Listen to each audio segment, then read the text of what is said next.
איפה המפקד? כאן. אני לא רואה כלום, המפקד. סרדין, בוא נעביר סתם את המוטו. מה קרה? אני שואל שאלות. כן, המפקד. תסתכל טוב, תגיד מה אתה רואה על הרצפה. לא רואה כלום, המפקד. אתם אולי יש לכם סעיף עיניים, אבל אני עיניים שלי 6 על 7.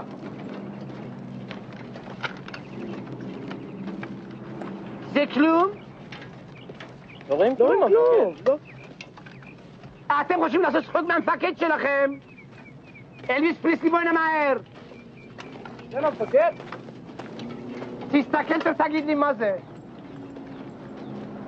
זה היד שלך, המפקד. אני יודע זה יד שלי, אבל מה אני מחזיק ביד? אני לא רואה שום דבר. אתם רואים משהו? מה פתאום? לא רואים כלום. אתם לא רואים זה קליפה של בננה? קליפה של מה? בננה, אתם לא יודעים מה זה בננה? מה פתאום אין לך כלום ביד? אמר שמש שלך הולך בו? המפקד, הארטיסטים האלה זורקים לוכלוך ואומרים זה לא קליפה של בננה. אין לך שום דבר ביד, שמש. אתה רואה? אמרנו לו, המפקד. אדוני.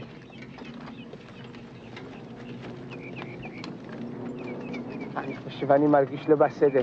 גם אני חושב שמש. אתה הלכת הרבה בשמש, קיבלת מכת שמש? שמש! מה אתם צוחקים? שקט! תעופו למחלקה מיד! שמש תיקח אותך בידיים! כן, המפקד.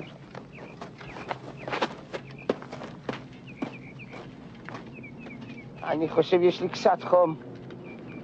כן, אתה נראה קצת חיוור, נכון? מי, אני חיוור? כן.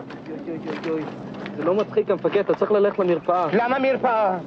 תשמע, דוד שלי לפני שהוא מת, הוא נראה בדיוק כמו שאתה נראה. אוי ואבוי לי. אני חושב אני לא בסדר. נראה לי קצת ירוק, לא? מי, אני ירוק? כן, תראה לי את הלשון. מה, לבן? לא לבן. לא, חכי. אוי ואבוי. אוי. אני לא יכול ללכת. אני חושב יש לי סוטוק. אוי, תעזרו לי. תרימו אותי מרפאה מהר. מהר בית חולים, אני נוסע בית חולים.